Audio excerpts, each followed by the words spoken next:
I'm Chris Moats, and this is Faith in Politics.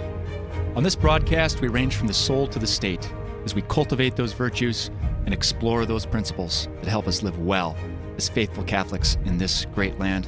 Well, welcome back for another episode, folks. We are in the heart of the legislative session 2022. There's a lot going on in the Capitol up in Pierre. I am happy to be joining you from the studio today. We are going to talk about a hot topic in the Capitol, marijuana. Of course, going back to 2020 has been a topic of conversation for Catholics in the state, other South Dakotans as well. And it seems that there's been at times a little bit of confusion or a dearth of information. We've touched on this topic in the past and have gotten pretty consistent feedback. Chris, give us more. So to dig into this topic a little more today, we are pleased to welcome to Faith in Politics, Luke Niforatos.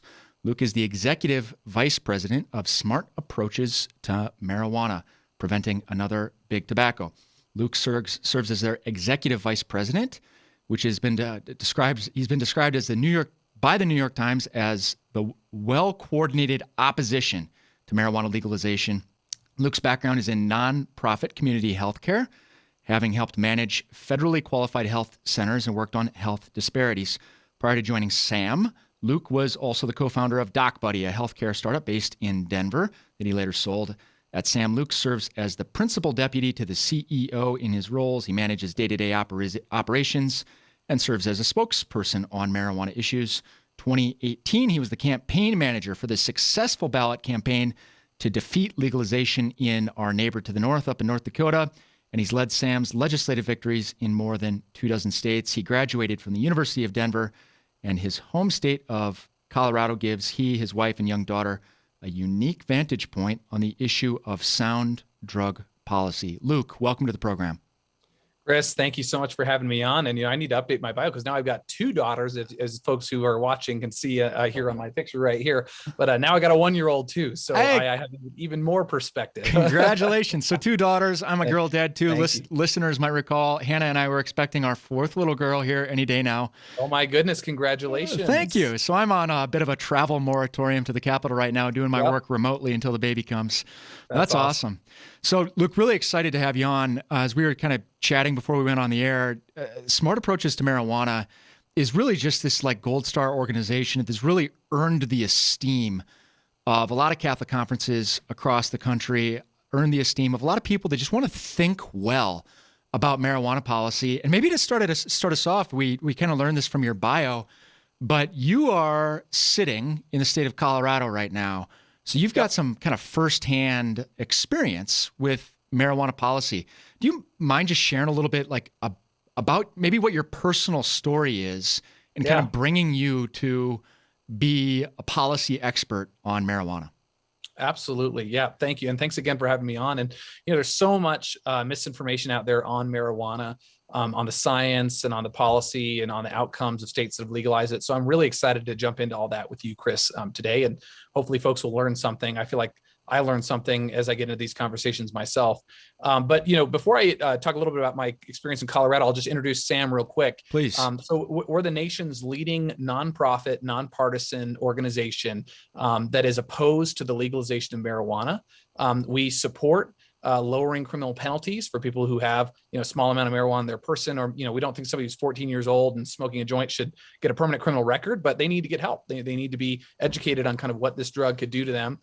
We also support more research on marijuana as well, because we think, much like Aquinas did, the more we learn, the more that we study, I think the more we can develop virtues, the more we can really understand truth. So I think the pursuit of truth is a worthwhile one. And our organization feels that way as well. So more research on marijuana, the better. We actually helped pass a bill federally to expand the number of researchers. So we're not just out here saying, let's lock everybody in prison, and kind of arguing for the status quo. We want to see common sense reforms, but we think legalization of marijuana leads to big tobacco 2.0. So toward that end, we are actually co-founded by former Congressman Patrick Kennedy, the Kennedy family, and former senior Obama drug policy advisor, Dr. Kevin Sabat. So between the two of them, they really built a all-star science advisory board that leads our work. People from Harvard, Princeton, Yale, people who are literally researching this drug as we speak. So we're very proud of our commitment to science and to truth as it surrounds the harms of this drug. So that's a little bit about us. We can get more into that later, but for me personally, as was said, I'm raising two young daughters, a 5-year-old and a 1-year-old, with my lovely wife here in Denver, Colorado, just south of Denver. And I've, was raised here in the state. I saw Colorado long before we legalized even medical. Then I saw us legalize medical, and I experienced that. Then I saw us legalize recreational, and I'm living that. And I will tell you that there were a lot of false promises that were associated with this, which I can get into. But for me personally, as a parent, that was really what drove me to want to work on this issue. I've been working at SAM for about 5 years now, moved out to DC for 2 years, came back when we had our second daughter. Chris, you understand the need to have family in the area, have a support system. But for us, where it started was about 5.5 years ago. So just a few months before I started at SAM, my wife and I, we had our just one daughter at the time. She was about 10 months old. We're pushing her in her stroller down a lovely little street in our neighborhood. We lived in Northeast Denver called Stapleton at that time. Beautiful community, lots of young families like us, very, very nice, kind of Northeast area of Denver. And we're going for a walk one evening, beautiful summer night, and somebody lights up a joint, and the smoke from that joint engulfs my daughter's stroller as she's sleeping. And we're just, as parents, walking, pushing her stroller, quietly acknowledging to ourselves that our daughter's breathing in secondhand marijuana smoke. And as parents, there's nothing we can do about that. And my wife turns to me and she says, that seems to happen every single time we take her out for a walk. And I turned to her and I said, it does. And that is absolutely not normal that should be occurring. And I said, something needs to be done to protect families and the next generation from the impact of this policy my state has enacted. So that was where it started for me. And literally a few months later, I joined up with SAM to become, really a national opponent to this industry. And that's why, because I want to protect families. I want to, fight for the next generation's future. Look, our kids have to deal with a lot of other things in the air already. Carcinogens from secondhand tobacco smoke, all kinds of things. And now we're layering on top of that secondhand marijuana smoke and all of its downstream impacts. So that is why I am in it. So it sounds like, thank you for sharing a little bit about SAM and your own experience, but just to maybe if we can do a recap of what is SAM's position, because I think so oftentimes when we're talking about marijuana policy, and people that maybe haven't been in these discussions before, they see it as a very binary thing, like smoke pot, go to jail, versus it's everywhere, but there's more of a continuum approach to policy. And I think SAM has a position that is actually very common sense. And once people understand it, they're like, oh yeah, that's what I want.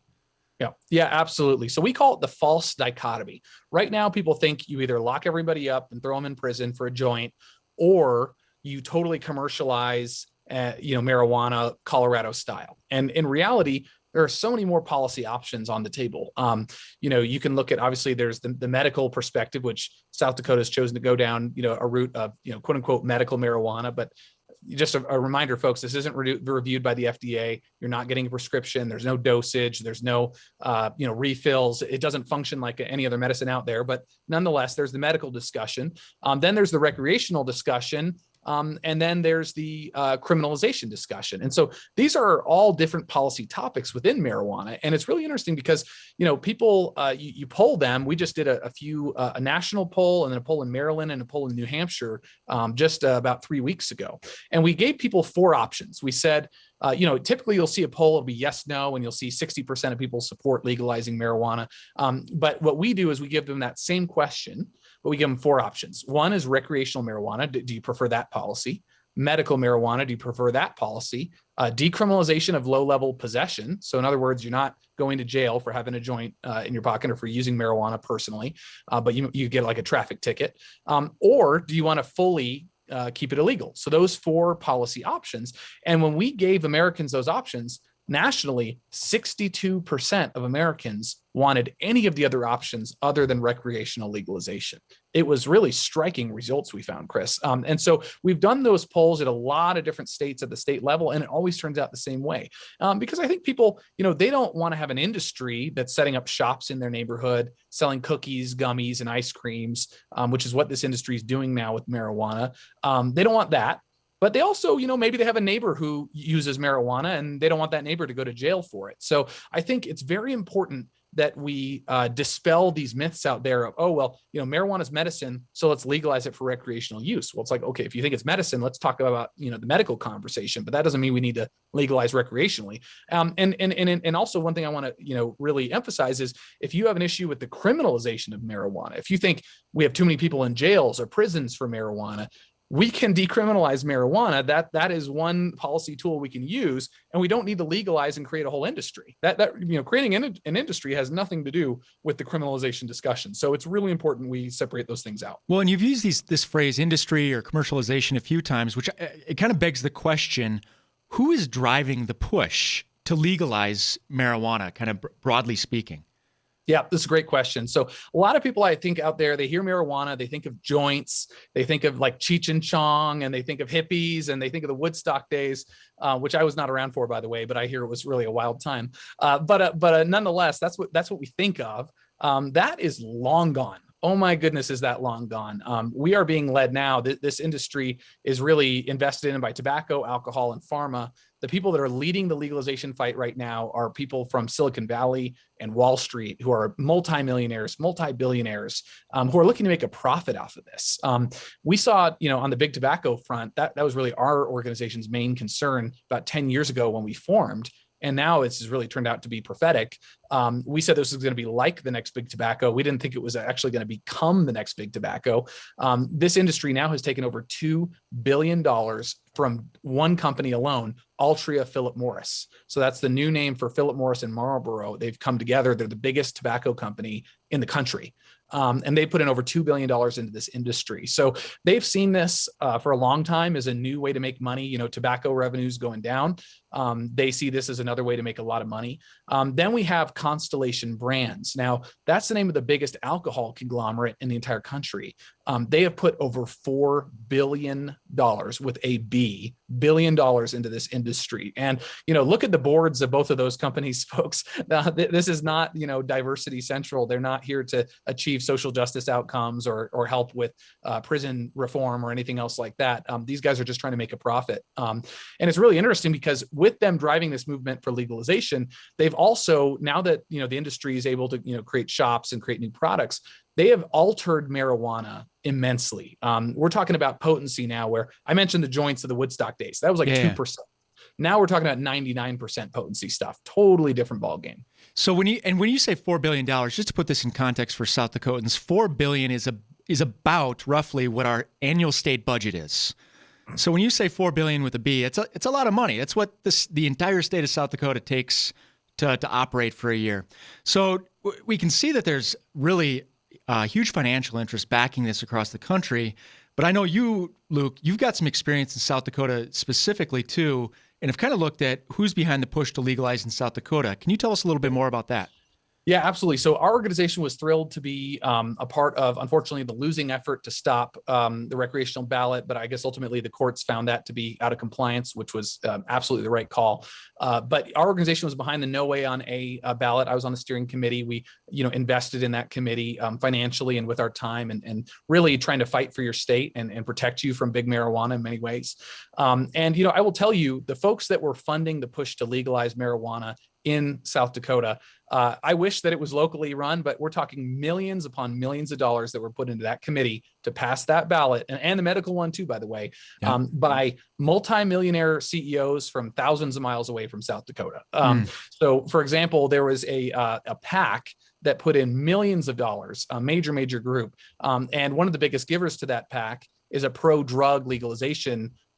It's a pro-drug legalization PAC, and one of the major givers was Sean Parker, the co-founder of Facebook. So he's a Silicon Valley guy, multi-hundred millionaire, poured his money into it. We also have seen tobacco companies give money to that organization as well. So we saw a lot of money from industry players and from tech investors and other out-of-state investors. That was really what poured in. And so it ended up being a very lopsided, fundraising haul where it was, the pro committee raised, I think it was at the end of the day, it was over $4 million, $5 million. And, we weren't able to come even close to that. I mean, I think it was like 10 times what we raised. So, that's kind of what you're looking at is you have an industry that wants to make a profit, really not interested in the public health of South Dakota, not interested in protecting families and kids in South Dakota.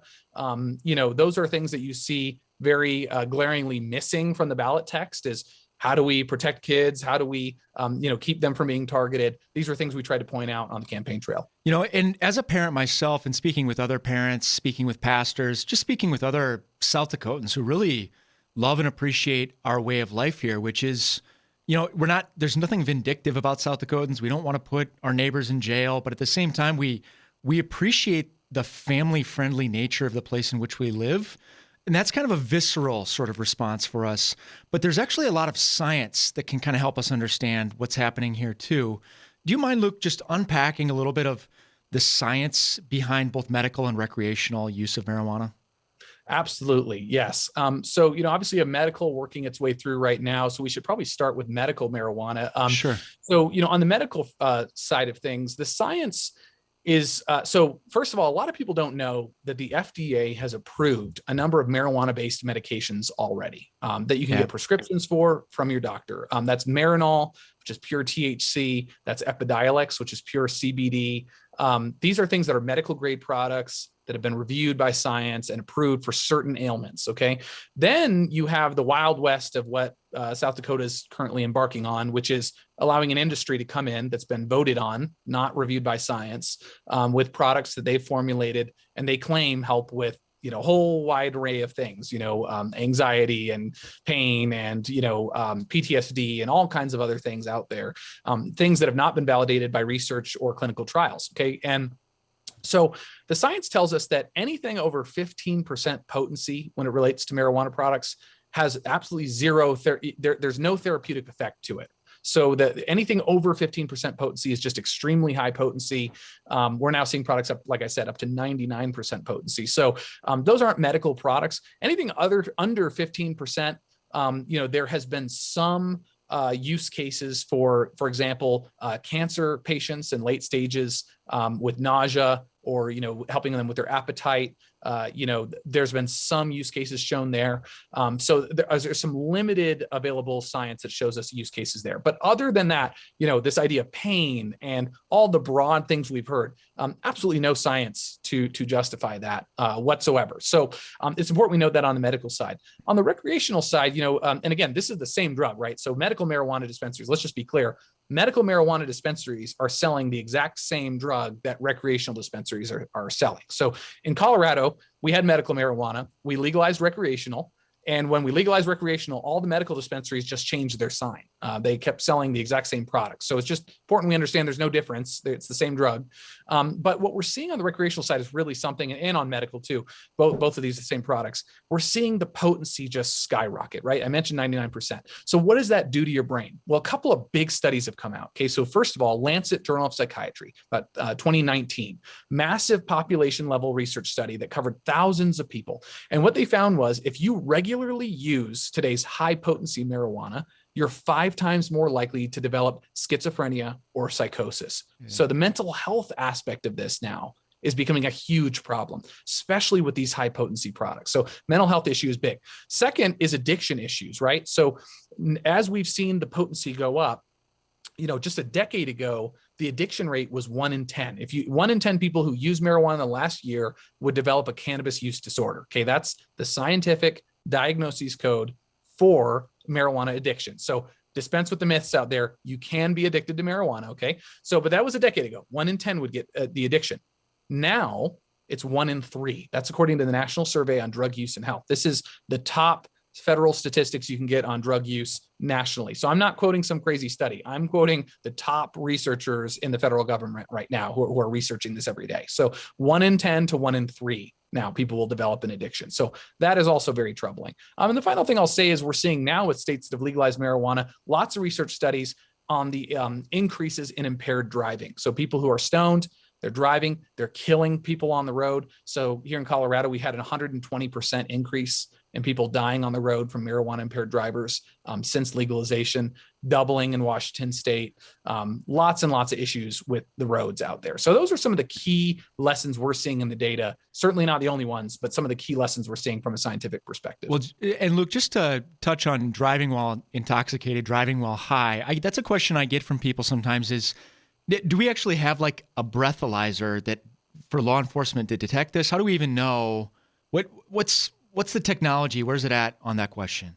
That is a great question. So this is why it's so foolish to legalize recreational marijuana right now, because we don't have a breathalyzer. We don't have a roadside test that can tell you if somebody's impaired. We also don't have a scientifically validated 0.08 limit like we do for alcohol. Yeah. So we don't know what the standard for impairment is with marijuana. So, and what scientists tell us, and we actually have one of the leading scientists on roadside impairment. Like she's actually probably going to be one of the people who decides what that limit is one day. She's that expert and advises federal government on that. What they're telling us is we're decades away from having an accepted per se limit, decades away from having a scientifically validated roadside test. So the way we can tell right now is just blood results, and those are very expensive to take, but they take blood results on the scene of these crashes. Yep. So you mentioned the federal government. That's it kind of brings up another question that I get asked by Catholics in South Dakota, Luke, which is, hey, isn't this illegal under federal law? Like, don't we have an FDA? Isn't that? So how do we help people understand this particular angle of the question? Is it just sort of water far under the bridge for the federal government, and now it's really on the states to just enact good policy? What's your outlook on that? Well, so from a legal perspective, I think hopefully most of us are aware of the supremacy clause in our Constitution. Federal law supersedes state law when there's a difference there. So it is federally illegal, and what states are doing is in contravention of federal law. So at any time, if a state makes a decision on legalizing marijuana, at any time, if a new administration comes in and says, hey, we want to crack down, we want to enforce the law, they could enforce the law on the industry at any time right now. So that's just full stop. However, obviously, that's not what we're seeing play out in practice right now. And so we're in this weird kind of gray twilight zone of law that we've really never seen before. I do think it's interesting, you have a lot of law and order candidates out there who are law and order on everything except for this issue, which is like maybe the clearest issue on law and order. So I would like to see more consistency from law and order candidates and people in office, that if they really do care about the equal application of the law, we need to give equal application of the law across the board, and marijuana is no different.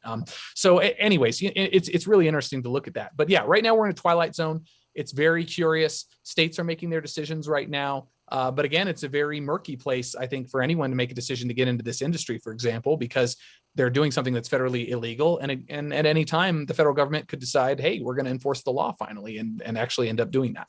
Luke, I want to step back to something you had mentioned at the start of our conversation, which was these failed promises. Yeah. The other side makes these promises when we're trying to legalize this, and they don't bear out. Can you maybe just mention what a couple of those failed promises are? Yep. Yeah, I'm going to talk about two big ones. Okay. So the first one is legalizing marijuana will get rid of the black market. Yeah. Okay. We'll get rid of it. Okay. And that's a lot of people voted for that simply because they said, I actually had a mom tell me once, she said, look, I don't want my kid to use marijuana, but if we legalize it, at least it'll be regulated. They'll have to show ID. They won't be able to sell to the kids, and the drug dealers will go away. Okay. So that's what she told me. I wish that were the case. Unfortunately, the black market has exploded since we legalized it. So here in Colorado, the black market does more in marijuana sales than the legal market does. So literally over half of all of the sales of marijuana in the state of Colorado is black market sales. We've had new cartels come in. They haven't left. They didn't put down their guns and become dentists because, we legalized it. They actually got worse. We have a Chinese cartel and a Mexican cartel that have moved into the state now. They're growing illegal weed in suburban houses that they've gutted and turned into grow houses. It's really striking. But Colorado is actually not even the worst example. California, for those of you who've been reading the LA Times recently, you'll know that their market is completely imploding. What's happened in California is really a mockery of these promises of getting rid of the black market. Over 80% of all sales in California occur on the black market. The industry has openly said they can't compete with the black market, which is really striking to me because they said if you legalize us and allow us to propagate, we'll get rid of the black market. They're saying the taxes are too high, but the whole point of legalizing it was for the tax revenue, which is going to be the second thing I'm going to bring up. So, California's got an 80% black market problem. Oregon, 80% of all their sales, 70% of all their sales are black market. So look at any state, the black market is alive and well. It's thriving right now. Really, really big problem. And by the way, this whole notion of, okay, well, we're going to get rid of the drugs and you get rid of the cartels, get rid of the gangs. Law enforcement can stop focusing on marijuana now. Law enforcement has actually never been more engrossed in enforcing laws against marijuana because of all these problems that have been created. So that's one big false promise, I would say. Then the second false promise is the revenue. So people are promised a ton of tax revenue if we legalize marijuana. And that's one of the biggest promises from the industry is, you'll get all this tax revenue. That, again, has been a mega disappointment. Colorado, we get the most, as a proportion of our state revenue, we get the most marijuana revenue out of all the states, okay? And that is a whopping 0.89% of our state budget revenues. So 0.89% of our state budget is made up by marijuana tax revenue. So we're talking pennies on the dollar. And it's the same issue in California. Oregon makes 0.3% of their state revenues off of marijuana taxes. So very small amount of money made off of the taxes from this industry. And if you don't have to believe me, our Democratic U.S. Senator, former Governor John Hickenlooper here in Colorado, he is in support of legalizing marijuana, but he says, and I quote, "Don't legalize marijuana for the revenue.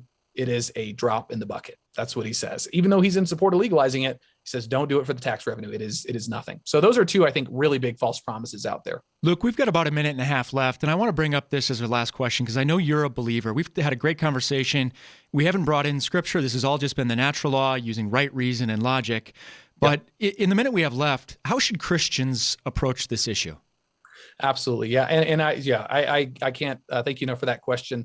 I love Jesus Christ. I serve him every day. I'm raising my family to do the same. And I think, as Christians, it's tough because, Jesus obviously came into the world. He wanted us to show love to our fellow man, right? The greatest commandment is to love one another. So it's very important that when we're looking at marijuana issue, as with any other policy issue, it's not about judging your fellow man and finding ways to be punitive and throw them in prison. That's really not the approach on this. What we need to do is we need to deal in truth. So what do we know about marijuana? It's addictive. There are a lot of lies about it being not being addictive. What do we know about marijuana? It harms your mental health. It's hurtful to our youth. This industry is targeting our youth, which we didn't even get a chance to get into, but that's an issue as well. So knowing the truth and educating folks on the truth. But then the second piece of it as believers is, there's a lot of gray areas people feel like in the Bible, but in 1 Peter, it talks about how we need to be sober and alert, right? Sober and alert. And that is something that hits me all the time. And I think that the believer needs to really exercise a judiciousness about their life in terms of being a light to the world, being sober and alert. We need to encourage our fellow believers and those around us to be sober and alert. Also, we need to look at, ways that we can actually make a difference in the world. And I think, getting high on recreational drugs, whatever that drug might be, there are legal recreational drugs, by the way, that can, I think, tune you out. We don't want to get on any of those things that cause us to not be able to fulfill a life full of purpose. So I think for believers, we need to act with love, but also speak the truth. Luke Niforatos of Smart Approaches to Marijuana. Luke, thanks for joining us. Thank you, Chris. Thanks for having me. God bless. Thank you, dear listeners, as always, for tuning in. Until next time, live well.